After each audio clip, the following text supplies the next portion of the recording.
you can even watch back. Giving players all the props or put them on blast. We don't give no hot takes, only talk facts. We're giving all our devotion, riding high on this wave of emotion. Going all out, yeah, cause this is our time. No, ain't no stopping us till we reach the finish line. All in, we came here to win. We're gonna give everything. S-I-C-K on the run. S-I-C-K, sick. On fire, we're ready to fight. We'll bring the house down tonight. S-I-C-K on the run. S-I-C-K, sick. Play it on the car ride, play it when you lounge. X and O, you know that we can hold it down. Shout out to my man Sammy, got it off the ground. And to all the listeners tuned in right now, got debates, analysis, and speculation. This is sports talk for the new generation. You know where to find us, got a reputation. Sick podcast, your #1 sports destination. Giving all our devotion, riding high on this wave of emotion. Going all out, yeah, cause this is our time. No, ain't no stopping us till we reach the finish line. All in, we came here to win. We're gonna give everything. S-I-C-K on the run. S-I-C-K, sick. On fire, we're ready to fight. We'll bring the house down tonight. S-I-C-K on the run. S-I-C-K, sick. S-I-C-K, it's the sickest podcast. Tune in for the audio, or you can even watch back. Giving players all the props or put them on blast. We don't give no hot takes, only talk back. S-I-C-K, S-I-C-K, S-I-C-K, S-I-C-K, S-I-C-K, S-I-C-K. All in, we came here to win. We're gonna give everything. S-I-C-K on the run. S-I-C-K, sick. S-I-C-K, it's the sickest podcast. Tune in for the audio, or you can even watch back. Giving players all the props or put them on blast. We don't give no hot takes, only talk facts. We're giving all our devotion, riding high on this wave of emotion. Going all out, yeah, cause this is our time. No, ain't no stopping us till we reach the finish line. All in, we came here to win. We're gonna give everything. S-I-C-K on the run. S-I-C-K, sick. On fire, we're ready to fight. We'll bring the house down tonight. S-I-C-K on the run. S-I-C-K, sick. Play it on the car ride, play it when you lounge. X and O, you know that we can hold it down. Shout out to my man Sammy, got it off the ground. And to all the listeners tuned in right now, got debates, analysis, and speculation. This is sports talk for the new generation. You know where to find us, got a reputation. Sick podcast, your #1 sports destination. Giving all our devotion, riding high on this wave of emotion. Going all out, yeah, cause this is our time. No, ain't no stopping us till we reach the finish line. All in, we came here to win. We're gonna give everything. S-I-C-K on the run. S-I-C-K, sick. On fire, we're ready to fight. We'll bring the house down tonight. S-I-C-K on the run. S-I-C-K, sick. S-I-C-K, it's the sickest podcast. Tune in for the audio, or you can even watch back. Giving players all the props or put them on blast. We don't give no hot takes, only talk back. S-I-C-K, S-I-C-K, S-I-C-K, S-I-C-K, S-I-C-K, S-I-C-K. Turn up your volume. Because you're about to listen to The Sick Podcast. With Tony Marinaro. 55 seconds left in the penalty, a minute and 27 seconds left in regulation time. Boston 4, Montreal 3. Lafleur coming out rather gingerly on the right side. He gives it into Lemaire, back to Lafleur. The sickest Montreal Canadiens podcast. You're in the ball! Sports entertainment like no other. Rejoint, on lui fait perdre la rondelle, une passe devant. Et c'est Cayden qui complète le dégagement et ce sera la victoire des Canadiens. Coupe Stanley pour les Canadiens. Le 23e de l'histoire. You found the dogs! John, you found the dogs! He found the dogs! And all together, they worked a young team to the top. And now, a 24th Stanley Cup banner will hang from the rafters of the famous Forum in Montreal. The Canadiens win the Stanley Cup. Brought to you by Energy Transportation Group. Driven to be different. La Vida TB. Embrace your true nature. And Playground, your premier gaming destination. It's gonna be sick. Good Friday evening, everyone. I am Matt Ohayon. I am back from a 2-week hiatus. Let's get down to business before we get into everything of where I was. We get into the Canadiens and all the good stuff. Okay. The Sick Podcast is brought to you by Energy Transportation Group. Energy Transportation Group is a leading full-service logistics provider serving all of North America, driven to be different. We're also brought to you by La Bita TB Beer, brewed in Quebec and a winner of a dozen international awards. La Bita TB offers quality microbrewery beers made with premium ingredients for everyone's taste. La Bita TB, embrace your true nature.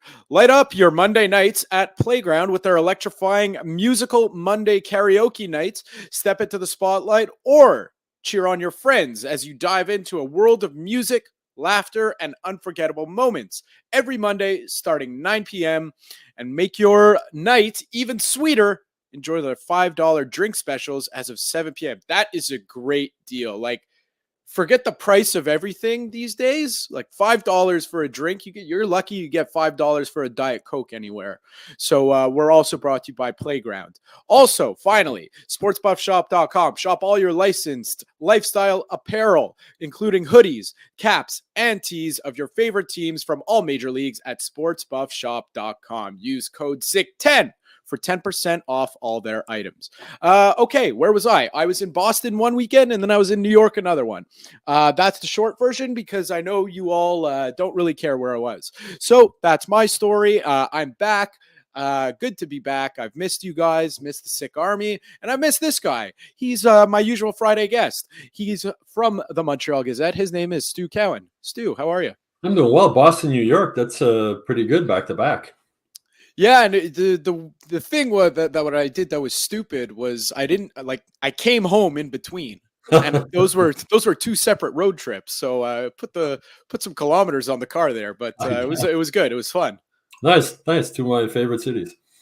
Yeah, I went to. It's actually this is one thing. Again, let's not get too into it, but this is one thing. It was like the first time I've ever gone to this. I went to see a musical. I've never seen a Broadway show. I saw a Broadway show for the first time. Nice. Would recommend. Nice. I saw Hadestown. It's one. My girlfriend's like a Broadway nut, so she was like, "Oh, we have to see this one. This one won all the awards." I was like, "Okay, cool, no problem." Cool. So yeah, that was my last 2 weeks. The Canadiens, eventful last 2 weeks. The trade deadline passed.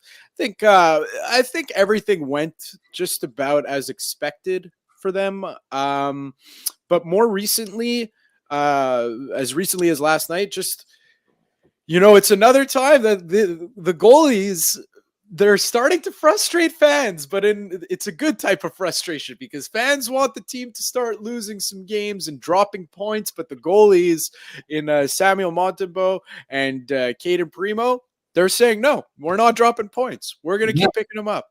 I don't understand fans who don't want the goalies to play well because I think it's really important that both of these goalies do play well these last 16 games or whatever it is that's left because they're setting up for next season, right? This is going to be your goaltending tandem. And that three-headed monster that lasted so long, now that it's finally over, it gives them a chance to see if Cayden Primeau can indeed be the backup for Sam Montembeault. And the way he played against Columbus, you wonder if you can even challenge him to be the number one goalie. It's only one game, but they're in a much better situation now, the goaltending situation, than they were with Jake Allen. And if Jake Allen hadn't waived his no trade clause to New Jersey, they might still be in that 3 goalie situation. So it was also really nice to see Jake Allen last night. He let in 2 goals in the first 3 shots he faced in his Devils debut, but then he ended up with 35 or 36 saves, and they won the game. So I always like seeing good things happen to good people, and Jake Allen's one of the best people I've ever met in the world of hockey, so I'm really happy for him. Yeah, and it's funny because I remember seeing last night, I turned in a little early last night, but I remember seeing some tweets like, oh man, already, how did Kent Hughes, he did it again. How did he do it? You got to let in the first shot. You let in the first shot and the third shot, and then he settled down. And everyone was like, "Oh man, I don't know if he's going to make it to 40 games in New Jersey." The game's 60 minutes. Let's calm down, people. He had a very fine performance. But you got to imagine the pressure that was on him after 2 goals in the first. Oh man, everything he went through here, like it must have been like, and I'm sure I'm not positive, but I'm pretty sure his family's probably still in Montreal, or maybe they've gone back to their off-season home. Excuse me. I don't imagine they've joined him in New Jersey. So it's a tough time. After trades, it's a tough time away from family and everything else like that. And so, again, really happy to see what he was able to do. Excuse me, last night. Yeah, and last night, just again, like he didn't face a ton of shots, Samuel Montembeault, but, the Canadiens as a unit gave the Bruins really all they could handle. Whether the Bruins completely showed up, that's another debate to have. But the fact is, the Canadiens pushed them to the brink, and the Bruins are a great hockey team, and Samuel Montembeault made some pretty big saves in that game. So good on them. The flip side to that is another game where the Canadiens only score 1 goal, and that's what a lot of people are talking about. That's making the rounds on Twitter, and what people are talking about in the radio, on TV. And what it got me thinking of is a game like that something to build on, or is a better building block like that game against New York where they lost, I think, 7-4, and it was a mess. It was a mess defensively, but they got the offense that they needed, and you could clean up defense. I find it's a lot harder to clean up offense than it is to clean up defense. I think last night's game was a good barometer for the Canadiens, because the thing I'm working on a Stu Slapshot's notebook that'll be Hockey Inside Out tomorrow morning, and talking about, the compete level has been the most impressive thing about this team all season, and the least impressive thing is the lack of goals from the forwards. Their defensemen have scored 41 goals. The only team in the NHL with more goals from their defense is Colorado with 54. So the defense is providing offense, but the forwards just aren't scoring. And it's last night highlighted that. I mean, the compete level, Boston's a much better team, much more talent, but the Canadiens gave them a fight the whole way, but they just couldn't score on their opportunities. They just don't have enough guys who can put the puck in the net. I mean, Suzuki, and it's the only regular goal scorer. Caufield's gone 12 games now without a goal. Josh Anderson has 1 goal in like the last 21 games, I think it is. They can't score. I mean, so the compete level, the fact that they're still competing as hard as they are when the playoffs are long out of reach, and as you said, some fans would love to see them tank and not win. But speaking with Jordan Harris about that yesterday morning, and he said, we hate losing in this locker room. They hate losing. He says there's nothing worse than losing. He said it sucks. And that's the mentality that's still in this locker room. That says a lot about Marty St. Louis and his coaching staff, that they've still kept these guys committed, and the compete level is there. But they just don't have enough guys who can score, and guys who should score aren't scoring. Raphael Harvey-Pinard is not necessarily a goal scorer, but he has 1 goal this season after what he did last year. Brendan Gallagher is coming around a little bit. On a bright note, Joel Armia is playing the best hockey he's played since the playoff run when he got that big contract. But that's the biggest challenge for Kent Hughes moving forward. He's got to get more offensively skilled players, forwards who can put the puck in the net. And I think that's why so many fans are upset that he drafted David Reinbacher, number 5 overall last season, because they are so loaded on defense, and they don't have enough forwards who can score.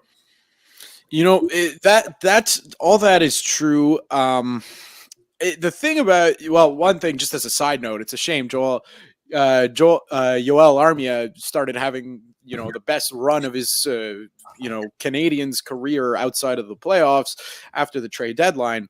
But that's another story. Well, also after they sent him to Laval, which maybe they should have done last season or the season before. Right. It would be the best thing that's happened to him in his career. But there's so much, like, had the Canadiens taken a Ryan Leonard, a Zach Benson, a whoever, Mitchkov even, like, that guy's only helping the Canadiens in 3 years, 2 years, maybe. If you're really lucky, 1 year. They need an injection of offense now, because it's one thing, okay, it's fine. The expectations are low and, they're not expected to win and the games don't really count. It's about development still. They're going to start to count next year and they need to put the puck in the net now. That still is a very important part of the game. And I'm sure, wins or losses, no matter what Kent Hughes and Jeff Gordon may think about them, like you said, the players and Martin St. Louis and the rest of the coaching staff, they think it's pretty important. So they need that injection of life and offense into their lineup somehow. And you're right, it's a massive challenge for Kent Hughes given the contract situations. Yeah, and that's why I expect he's going to be very busy this offseason and especially at the draft. I expect he'll use one of those first-round picks like he did, package it and make a trade like he did to get Alex Newhook, like he did to get Kirby Dach, and bring in another type of player like that. And you wonder if it might still be too early in this rebuild, but does he want to throw in 2 first-round picks and a young prospect or 2 and try and get a player who's already elite in the NHL from a team who's maybe having some salary cap issues or whatnot? But it's going to be difficult. And the one thing with Kent Hughes, he's shown how patient he is. He's thought, Brendan Gallagher is going to give you everything he's got every game, and it's terrible. We learned the news that came out this week about his mother battling brain cancer, and that's obviously, Brendan Gallagher will never use anything as an excuse. And he won't use this, but that has to have an impact on him, both on and off the ice. And Josh Anderson just looks lost right now. He looks like he's a guy who can't comprehend the concepts that Marty St. Louis wants his team to play with. He's just an up and down winger. He looks lost right now. And you wonder if he can, 3 years left on that contract and he can't bounce back. At least with Gallagher, you're going to get the 100% effort every time he's on the ice. He's going to be a very highly paid 3rd or 4th line winger moving forward. But he's got to do something, and it's just more a question of how quickly does he just want to add like another Kirby Dach, Alex Newhook type at the draft this year, a 22, 23-year-old guy, maybe a former first-round pick who hasn't worked out well with the team he's with now and needs a change of scenery and maybe a little boost from Marty St. Louis as coach, or is he ready to go and do something bigger and include maybe both first-round picks and again try and get a more proven goal scorer at the NHL level? But you look at the Bruins, you look down their stats, and you had 9 forwards in double figures in goals. Led by Pasternak. Obviously, they just got so much talent. And Jim Montgomery said after the game last night, the Bruins didn't really have their legs. They weren't great last night. They came out fast against the Canes. It looked like they might blow them out of the water. But Bruins have enough talent that even on an off night they can win.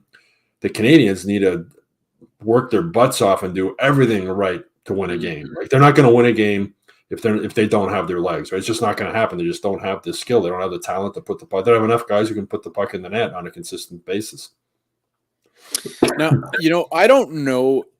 I took a quick look and I don't see a name, but maybe this is an option for the Canadiens this offseason is, maybe Kent Hughes and Jeff Gordon look at this roster and they say, and, Kent Hughes says to Jeff Gordon, listen, give me one more year where it's going to be tough.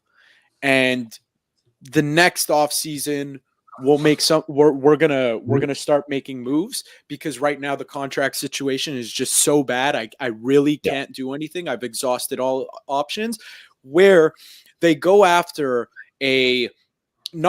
maybe via trade, maybe free agency. That's what I was looking at quickly. They go after a Sean Monahan type, but with, maybe a little bit older, a little bit more offensive ability, or has shown that he has that offensive ability in the past. That, again, just a guy that, you could ship off if need be at the deadline, for if you need a 3rd round pick, it's another asset. Kent Hughes will never say no to that. Just one of those guys, because it's really like, if people take a look at that contract situation, it's really bad, and it's really rearing its ugly head right now. Like we said, it's Brendan Gallagher, the effort level will never be questioned. And, I hope for him, just on a personal side, I really hope that hockey is an escape for him. Yeah. That would be, if he said that, I feel like that would be, a lot of people would be really happy for him to hear that. But like with Josh Anderson, he can't do anything now. It's crazy. At the beginning of the season, at least he was getting chances. People were cheering for him because, it felt bad for him. It's like Maxime Lapierre said the other night on the podcast. Now he's not doing anything. He's not finishing checks. He's not finishing his checks either. I can't remember the last time he had a breakaway, and he used to have a breakaway every game. He'd miss most of them, but he had the breakaways. Again, it looks, he had that little injury. He was out for a little while. He hasn't, since then, he's come back in his 21 games. He has 1 goal. Is he still playing through some kind of an injury? We don't know, but he looks lost out there. He really does. He does not. And, I was defending him last season, saying why the Canadiens shouldn't trade him, and I was obviously wrong, because now, at the trade deadline, his name was never even mentioned. Like, there's no interest in him whatsoever with that contract, and with the way he's playing. So that's another. Can they get him going? And again, with the style of hockey that Marty St. Louis wants to play, can he do that? I mean, they're going to have another salary retention spot open up next year, but even if you were to eat half of his contract, that's still a lot of money for a guy who's really not performing. So I think, I think mentally his slump at the beginning of the season probably got to him.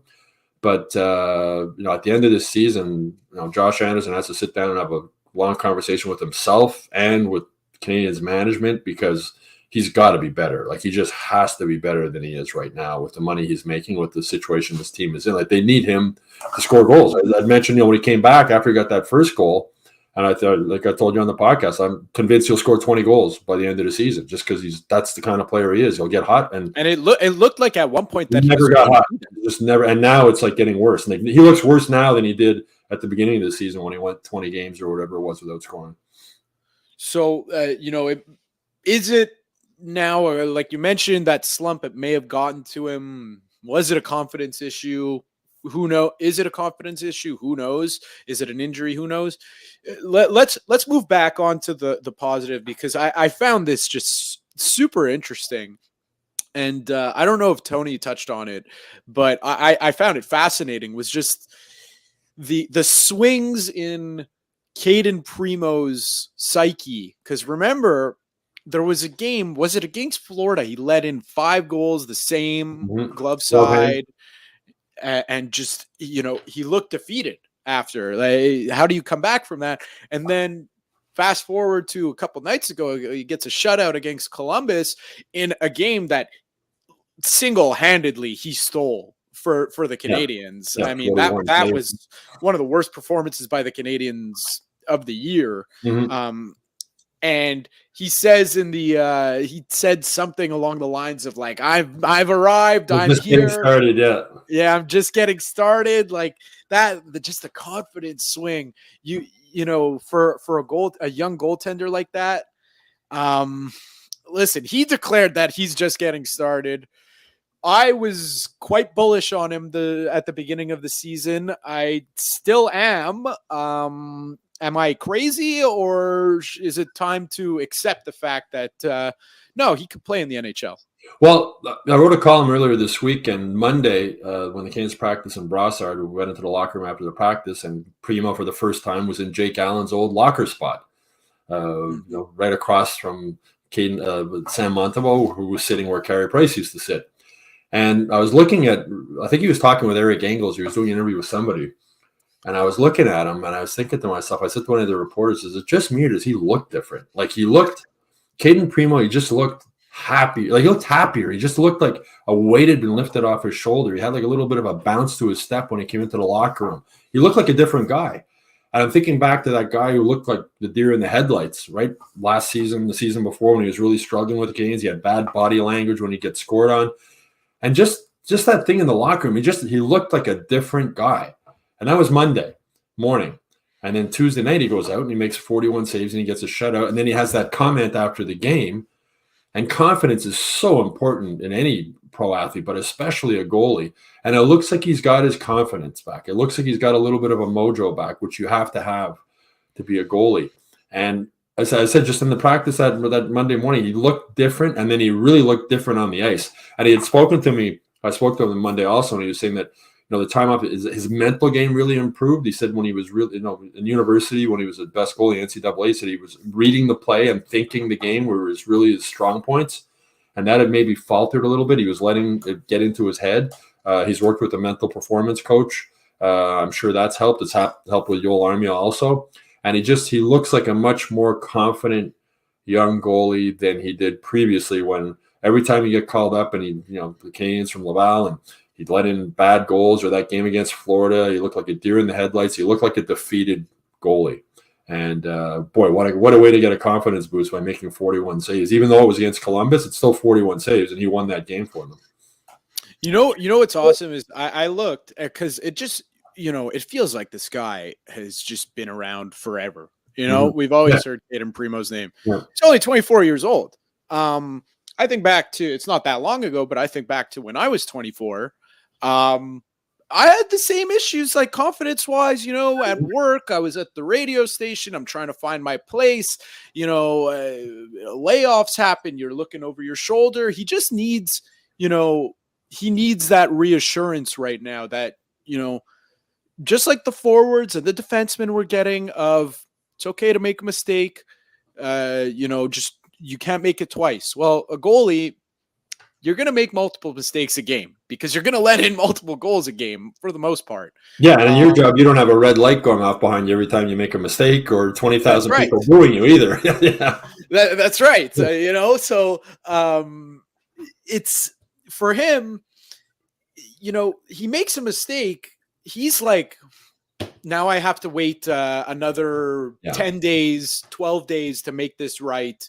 And if I don't have a good performance, it's going to be, why can't I perform? I had a whole 2 weeks off almost, and most people would kill to have 2 weeks off at their job, and it just goes on and on and on. So we'll see how he handles himself the rest of the season, and how he performs the rest of the season, because that to me is very intriguing. Now that the pressure of the three-headed monster, because internal competition is good when it's a 1A, 1B situation.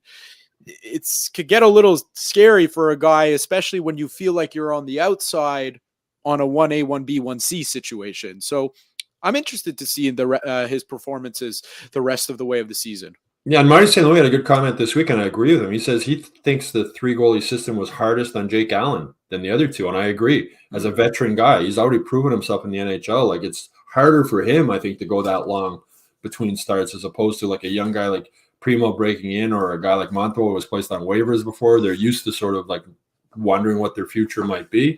But not only knowing when you're going to get your next start, knowing you're going to be dressed for every game. Like with three goalies, there was games where one guy was watching the game in the press box, or there was games that Primeau flew. If it was a back-to-back, they'd fly Primeau back to Montreal or to the next city so he'd get a good night's sleep. Like, you're not even around your team. You're not in the locker room. You're not on the bench. You're watching from the press box. That's it. So now, even when he's not playing, he knows he's going to be dressed. He's always going to be on the bench. He knows he might get called in if Montembeault struggles.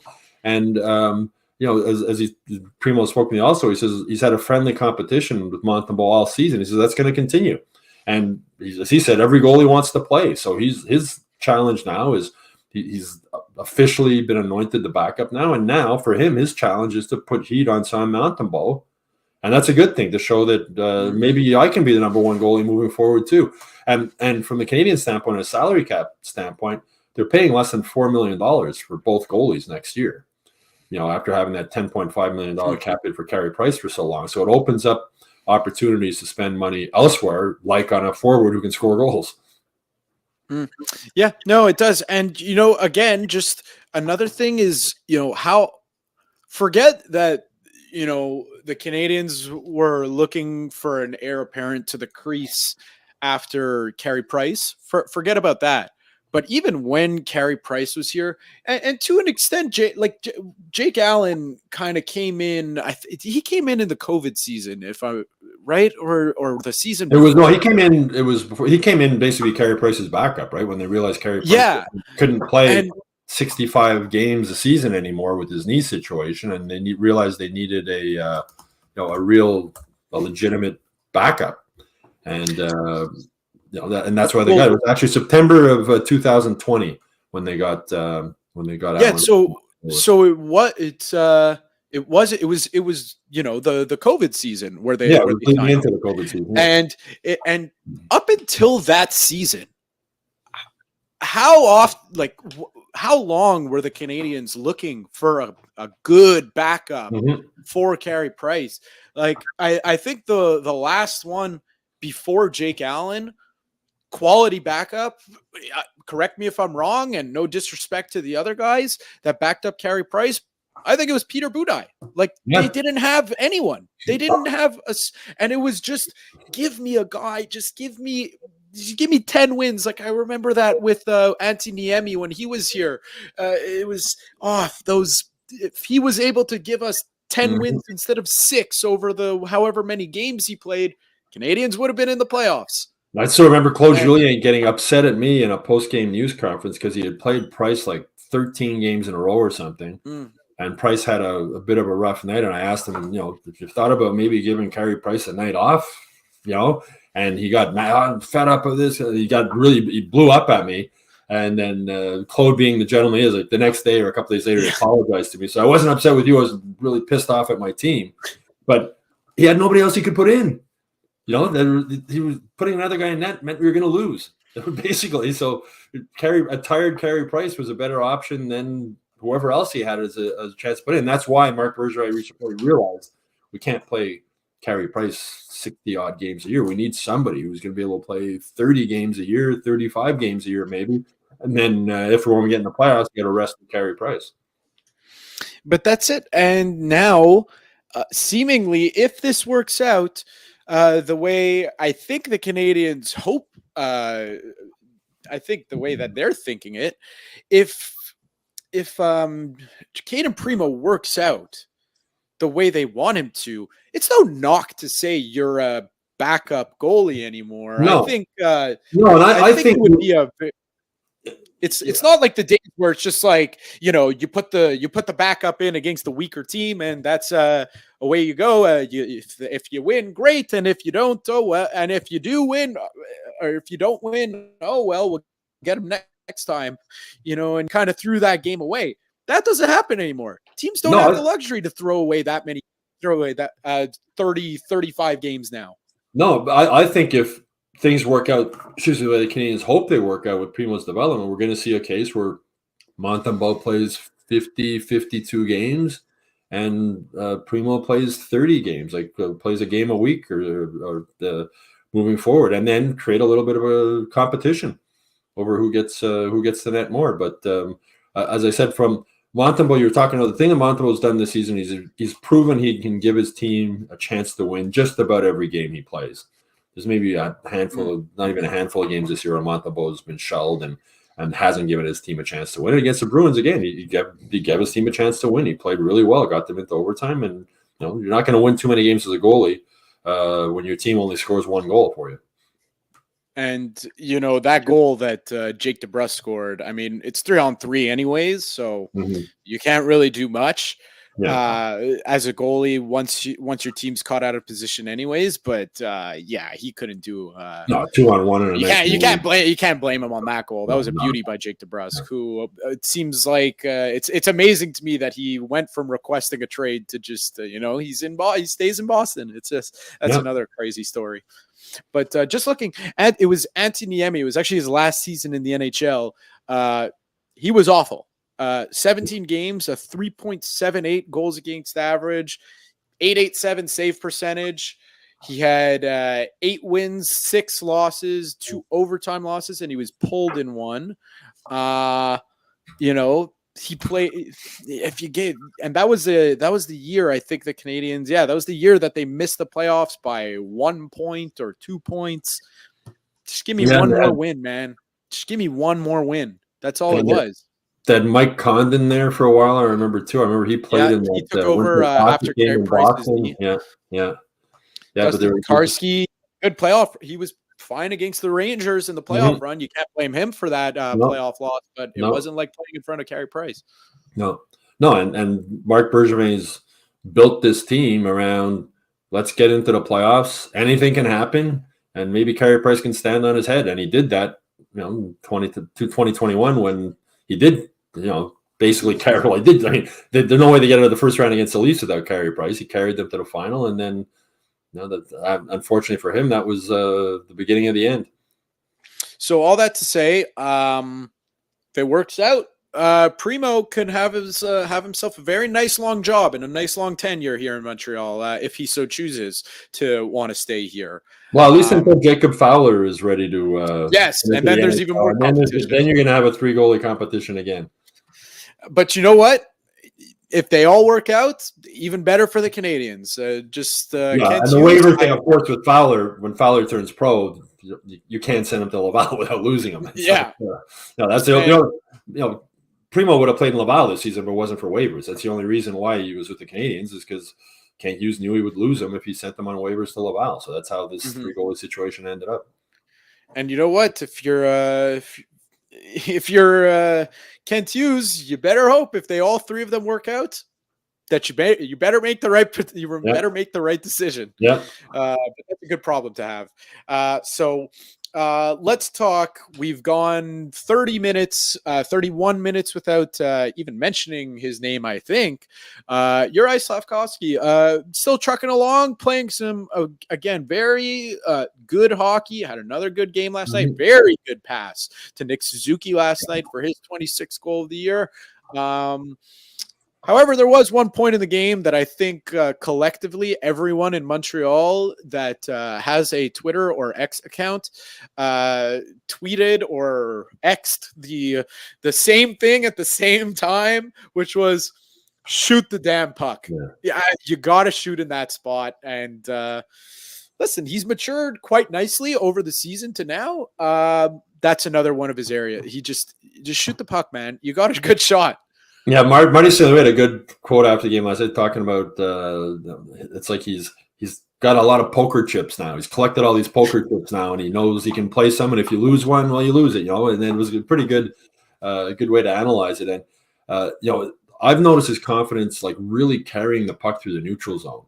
He's not afraid to make moves. He's not afraid to stick handle. Sometimes it doesn't work. There's times he coughs it up at the offensive blue line. Which is obviously not a good thing to do, but he's not afraid to try it. He's not afraid to do it. He does need to shoot the puck more. His passing is like the setup to Suzuki was fantastic. His vision, he's really blending in well with those guys. He still has some problems in his own end. I mean, that first Boston goal, he got caught puck watching a bit instead of taking his man in front of the net. But that happens to all kinds of players, right? He's the confidence level. The pass he can, when he makes a pass, he fires it. And he's playing with two guys who can take those passes, right, and make something happen with them. So, with Cole Caufield, and as Marty St. Louis said after the game, he's going to start scoring again. Like his shooting percentage is 7.5%. It was like 16, above 16 last year. He's 8th in the NHL, I think, in shots. And the last couple of games, especially against Columbus, he had 2 great scoring chances, and he was just unlucky. One of them hit the goalie off the shoulder. I don't think the goalie even saw it. Another one sort of pad save that he sort of got lucky on. So the goals are going to come, but like, those 3 guys together, it's going to be a bright future with those 3 guys as line mates moving forward.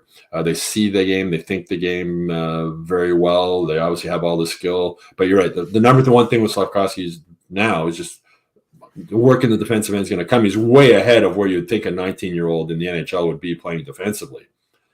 He still has some issues to iron out, but he's got to shoot the puck more. Like when he gets a chance, he's got to shoot. Just take, you know what? And it's funny because Cole Caufield, while, he's on the Canadiens top line, that top line is solidified. That will be a line unless something crazy happens for what seems to be like a long time.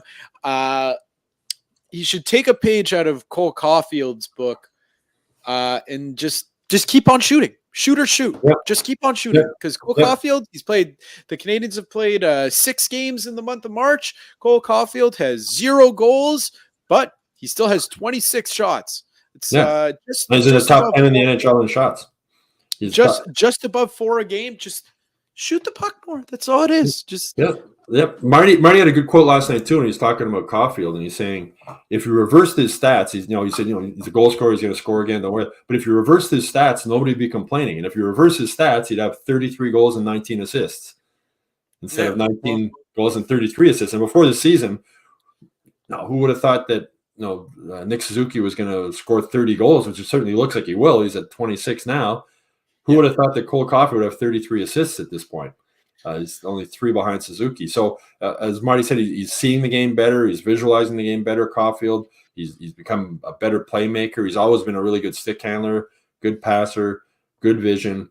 But they're paying him all that money to score goals, right? They're not paying him that money to get assists, rack up assists. So it's sort of hard to figure out just why it's not going in for him, because he's shooting, he's got the great shot, he's getting lots of chances, and you figure at some point it has to change. Like, to go from a 16.5% shooting percentage last season to 7.5 this season is, it's hard to figure out how that happens.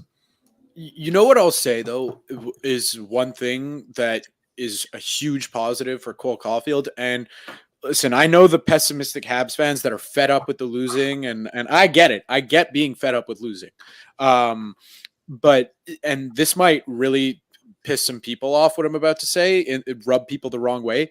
But a really big positive for Cole Caufield is that he's played every game this season. Yes. I remember that was a big question. We were talking about before his extension.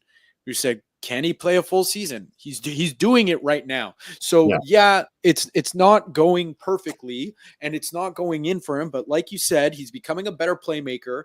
That's another thing he could add to his toolkit once, if he is still dealing with the after effects of the shoulder, that's going to be in his toolkit when he's not dealing with those effects anymore. Yeah. So he's playing a full season, and I think that's very important for the development of Cole Caufield. And he is coming back from pretty major surgery, shoulder surgery. When you're a shooter and a goal scorer, and I've never had shoulder surgery, but I'm sure it feels a little different. Well, I could tell you this. A buddy of mine, he played never to the level of NHL, but he played very high level hockey his entire life. He told me, he goes, I have the Cole Caufield injury. He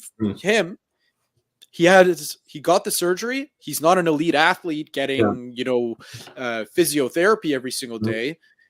He had to take a year. He's still in his year off of beer league. Out, gone, can't play. And next year he goes back to the surgeon, does some tests, range of motion, whatever, with physio as well. And then they'll determine if he could play or not. Yeah. So it was a pretty big, it's a massive surgery he had. Yeah, and with pro athletes, it's a little different because your buddy wouldn't have the daily. Exactly. Well, that's it. Around him and all the work. That's why pro athletes heal quicker than normal people, because they have better doctors and massage therapists and everything else working with them on a daily basis. But I'm not overly. Am I concerned about Cole Caufield not scoring? Yeah. Am I overly concerned? No, because you figure eventually they got to start. Law of averages. He'll get a game. He's going to get a couple of goals and maybe feed off of that. And if he was going to have sort of an off-season goal scoring, this isn't really a bad one to have when they're still, better now than maybe 2 years down the road when, you talk about, sophomore jinx in sports. Well, last season was a short season for him. This is only his second full season. So there's a lot of things, I guess, that might factor into it. But he's still getting lots of shots. He's still getting looks. He's still getting chances. And you figure eventually they got to start going in. And as you said, he hasn't missed a game. Well, and that it's huge. It's huge that he hasn't missed a game, because that's it. It goes in the best.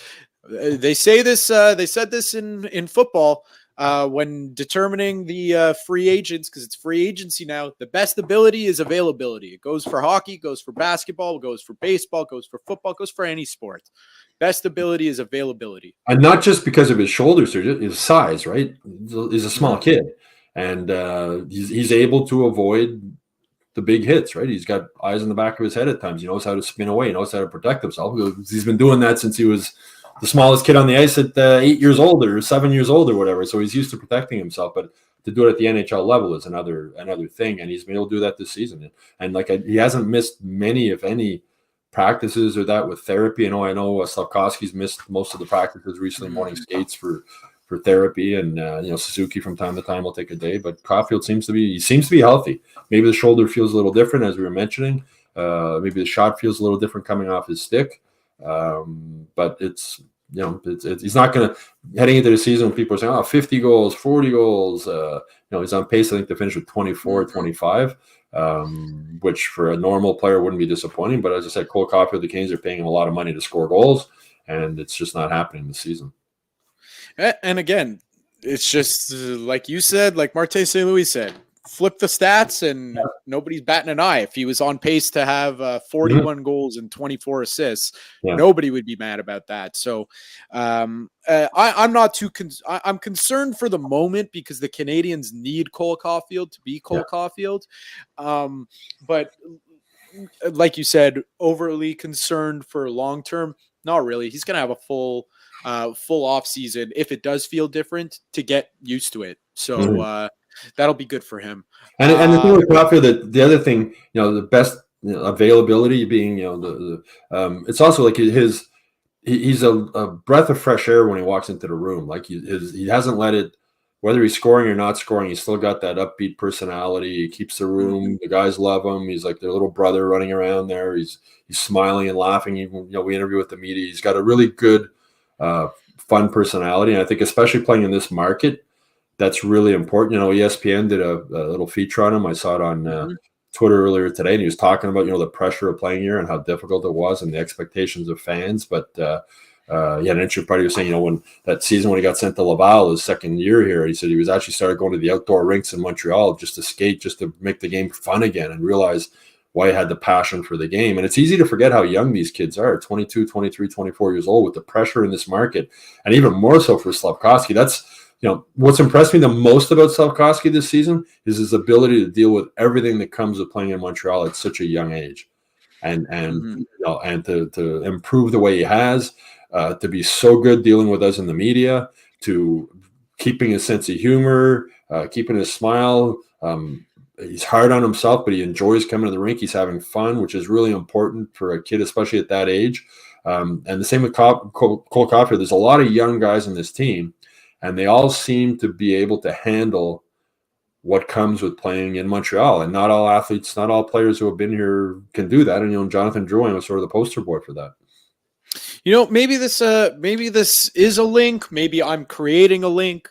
Either way, this is what the vision, I guess, that Kent Hughes and Jeff Gorton had. We've said it all along. They're building this team of guys that are around the same age together. They're like brothers. Nobody's taking too much air out of the room or taking up too much space. And maybe they just realize that, hey, it's not going well for me. It's going well for him. We're all in the same boat. I mean, we're all going towards the same goal at least. So maybe that helps. Maybe I just am too much of an optimist. No, and one of the reasons they drafted Slafkovsky, and they said that, is because they thought he would be able to handle the spotlight in Montreal. I mean, he was living by himself when he was 14 years old, left home at 14 to play hockey. That's crazy. I have a son. I can't imagine him leaving home at 14 years old. I can't imagine letting him leave home at 14 years old. But he's a very mature 19-year-old kid. He's going to turn 20 in not too long. And that's one of the reasons why the Canadiens drafted him, because they figured he could handle everything that comes with playing here, and he has been able to handle it. It's been really, really impressive. To me, that's been even more impressive to me than how he's been able to improve on the ice. Mm. Now, I know you're not in the business of predictions. To my knowledge, you're not much of a betting man. Canadiens got a 5-game road trip. So it's generally a tough one for them, and especially because Vancouver is not a cakewalk anymore. Mm-hmm. They're quite the opposite. Give me over under 5.5 points. I'm going to say under. I was going to say, before you said that, I figure they come back with 4 points, maybe 2 wins or 1 win and 2 overtime losses. They played 38 one-goal games this season, which goes back. They're 16, 11, and 11 in those games. It goes back to what we were saying earlier about, if Cole Caufield was scoring more, or if they had more offense from Josh Anderson, guys like that, instead of 16, 11, and 11, maybe they're 20, maybe they have 20 wins instead of only 16 or 18, just by a couple more goals from those guys. So I'm going to say on this road, I'd say they come back with, I'd say 4 points out of 10. I think the tank crowd would be okay with that. I think they'll be okay with that. And the tank crowd forgets. I wrote this. Forget the Blackhawks didn't have the worst team. They weren't the worst team in the NHL last season. They were the third worst, and they won the lottery. There's a draft lottery. You're not. The Canadiens aren't going up very far in the standings from where they are, and they're going to where they are now is right around where they're going to be right at the end of the season. Yeah. They're not. But as we mentioned, with the lack of scoring, they're not going to win. It's not like they're going to go on a roll and win. It's 16 games left. They're not going to win 10 of their last 16 games or something like that. It's just not going to happen. They're just not good enough to do it. But you want them to be 1-goal losses. Actually, at this point, are almost perfect, right? Because they're in the game. They're in the game. They're battling. They think they can win, and then we lost by a goal. Okay, and you stay where you are in the draft, or you improve your draft ranking. So that's the thing is, it's good perspective that you give, because I'm looking at it now on tankathon.com. I'm sure many Canadiens fans have been well acquainted with this website over the past few years. Yeah.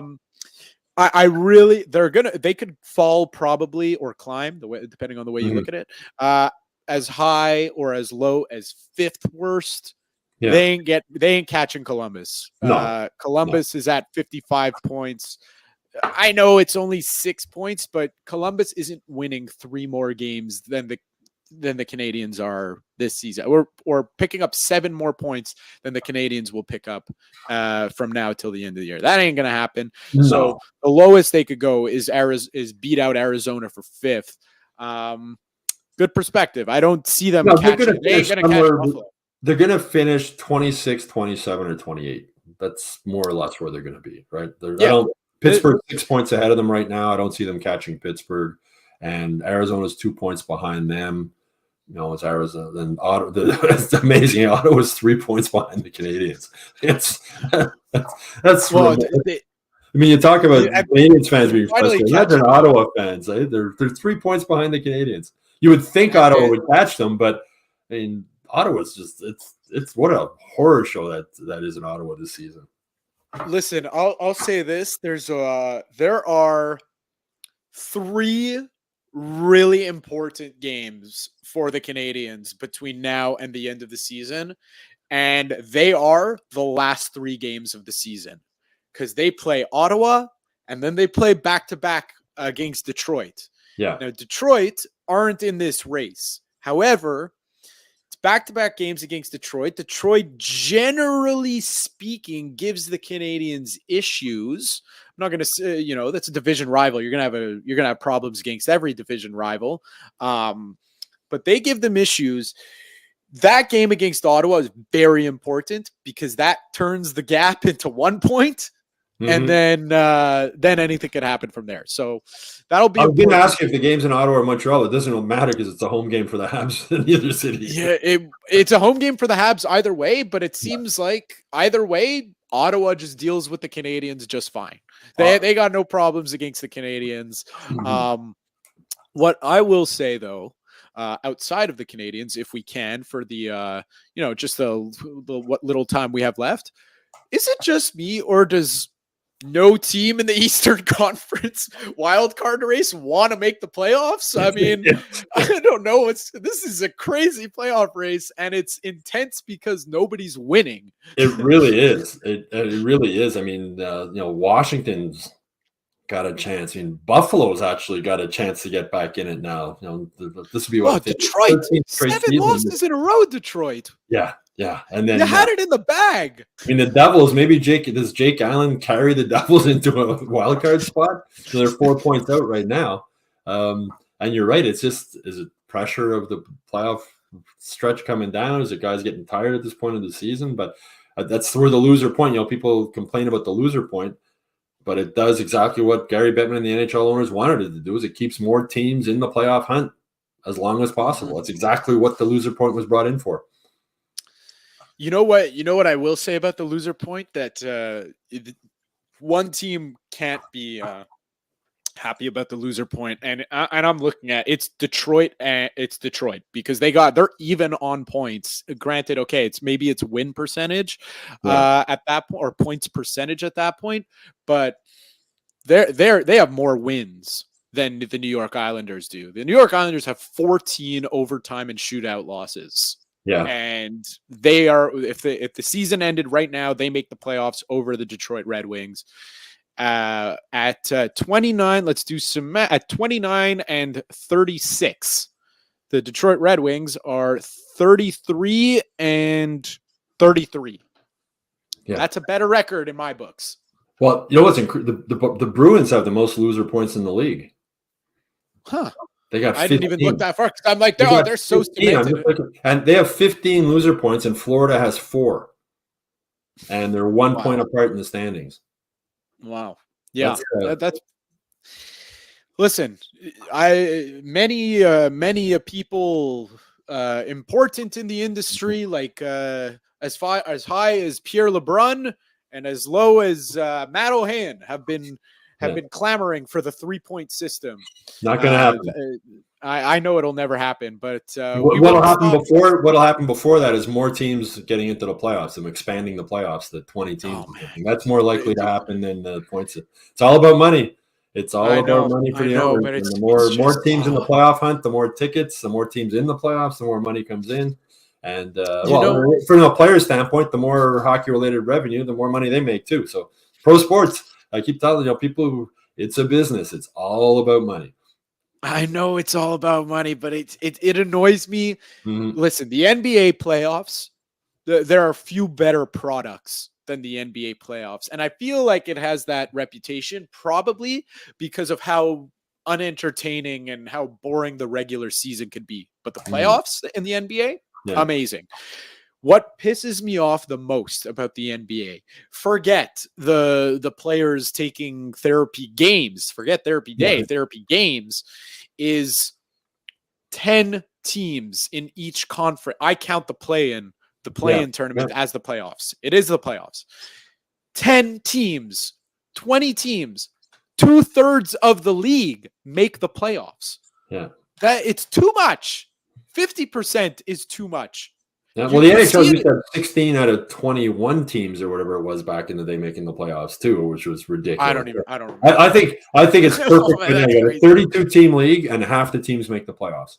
And I've said this many times on the podcast where making the playoffs in the NHL is an accomplishment today. You need almost 100 points to get into the playoffs in this league, including loser points. Okay. But it's making the playoffs is an accomplishment in today's NHL with 32 teams and a salary cap and everything else. It's not easy to get in the playoffs. Man, it's just, and I wouldn't want to see it made easier. Like I wouldn't want to see. Well, that's it. You want. But I think it's going to happen. Listen, I think we're going to expand, and we're going to have 36 teams, and we're going to have like 20 teams in the playoffs. Would I not mind a 1-game sudden death? I wouldn't mind that. Mind that. I feel like a lot of people wouldn't mind that. However, the NHL has I think across sports, first of all, congratulations. I think, to my knowledge, they're the only professional sports, North American sports league that doesn't call themselves the world champions when they win. So that's great.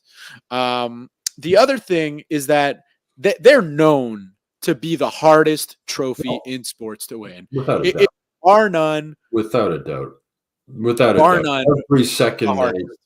There's no out of bounds in hockey. You can't avoid a hit. And this is after doing 82-game regular season games. You just look at the players by the end of the playoffs. Remember when the Canadiens won in 1993? Kirk Muller looked like he had been on a hunger strike for a month. Like he was skin and bone. There was nothing left of him. Remember the year the Leafs? It was the same year when the Leafs had that playoff run. And Doug Gilmour, I remember reading stories like they were force feeding him bowls of pasta to try and keep his energy level up. You see guys shaking hands, like black eye. I mean, it is. I don't like when people use the term war in sports. It's a war, but the NHL playoffs are, in sporting reference, as a sport, it's it's a battle. It's every second night with travel and playing the same team, the same guys night after night. It's a battle. To me, I'll insist it's the toughest trophy to win in sports.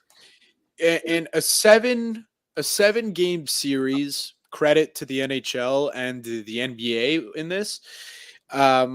It takes out really the luck factor. Because that's a great factor. Well, it's a great factor in football. It's intriguing. There's controversy. You want people talking, and one-off games are great. Don't get me wrong. Yeah. Every playoff is great. However, 7-game series, you know who the better team was. It doesn't with the exception of eliminate injuries. it. Minimizes. If you look at the year Tampa a couple of years ago when they had 120 odd points, and then they got swept in the first round by Columbus, right? It's So that shouldn't happen in a 7-game series, but as Mark Bergeron used to say, anything can happen in the playoffs. It doesn't happen that often, but I agree. I mean, a 7-game, if you're the much better team in a 7-game series and you lose, that's all on you. If it's a one-game thing, if it's a one game like the NFL, a unlucky bounce or a fumble at the wrong time, or whatever, a kickoff return can decide your season in one game. But in a 7-game series, like when Tampa lost, or when the Leafs lost to the Canadiens, or up 3-1, you can only blame yourselves. Like you choke. You choke. That's the only way. No matter how well the other team played, you should have beaten that team in a 7-game series. Like the ref could have, had a bad call in Game 5. Well, you had 2 other chances to put it away. Exactly. That's what I hurt in the first quarter. Or, there's so much stuff in the one game. That's sort of what makes the NFL playoffs so great, though, right? It's good for drama, but again, that's what makes the NHL playoffs tough. Don't water down the product. Don't do it. I know it's going to make you more money, but they will. Just let the New York Rangers and the Canadiens and the Bruins and the Blackhawks, let them double their ticket prices. People are going to pay it anyways. People can complain about ticket prices all they want. They're going to pay it. So, or beer prices. As I always say, who's crazy? The guy buying beer for $15 or the guy selling beer for $15? Yeah, exactly. If you can sell beer for $15, you're pretty smart. If you're willing to line up to buy it, I don't know how smart you are. If you could sell beer for $15, you're a pretty good salesman, and you should try, maybe expand outside of beer. Start selling other expensive things. One of the questions I always ask is, how expensive would beer have to get at a sporting event for fans to stop buying it? Oh. Like how if they charge $30 a beer, would people still buy it? That's a question I ask myself sometimes. At what point, I remember I think it was in Tampa, and in Tampa they were selling, this is last season, they were selling, I think, a tall boy of Corona or whatever it was, or Bud Light. I think it was $22 US, if I'm not mistaken. I'm thinking, that's a lot of money for like a Bud Light or whatever. I'm thinking, like if they charge 25, would people still, and people are lined up, like at what price point do people go, nah, I'll go for a beer after the game somewhere else? So I think it's tough because this is a big factor, actually. The beer at the Tampa game, the reason why it's a big factor is because when I went last year to a March Madness game, I think the price of one beer and the dollar was worse than what it is now. It was something, I want to say, between $18 and $22. Yeah, that's what it was. However, it wasn't the tall boy you get at the Canadiens game. It was a 24-ounce beer. Like we're talking tall. 2 hands. Yeah, exactly. And I was, that thing, unless you're pounding them, that could last you the whole game. So I won't really complain. Can't really complain. So if it's that size, okay. But I think it depends on the context. Like $30 for a beer, if it's the Stanley Cup final, people are going to buy it. Yeah. People are going to buy it. There's but if it's, I wonder what the beer sales would be on a Wednesday night or against the Columbus Blue Jackets. The game started at 7:30 and they're charging $30 for a beer. Yeah, last time I were going to a Blue Jays game in Toronto a couple of summers ago, and there was with 3 other guys, and I went to buy a round of beer, and then I realized you're not allowed to buy a round of beer in Toronto. You're only allowed to get you're not? No. I went you can't buy, you can't be 4 guys at a game and buy 4 beers. Like, go up and buy your round for 4 beers. They won't give you 4 beers. Lame. That's so lame. That's so lame. Toronto just get. Yeah, I think if I remember right, the limit was you could buy. It was 2, I think, if you were one person. Toronto just makes it too easy. They make it way too easy. Anyways, so I got to go back to my seats and get another guy to come with me. So I go. Yeah, exactly. Yeah. All right, Stu. Thank you very much for joining me on this Friday evening, this Friday night. Enjoy your weekend. Okay, you too. That was Stu Cowan. I'm Matt Ohayon. I'll catch you next week. And that's a wrap. Hope you don't miss us too much until next time. Follow the Sick Podcast with Tony Marinaro on YouTube, Instagram, Facebook, Google Play, and Apple Podcasts. The Sick Podcast is brought to you by Energy Transportation Group, driven to be different. LaVie.tv, embrace your true nature. And Playground, your premier gaming destination.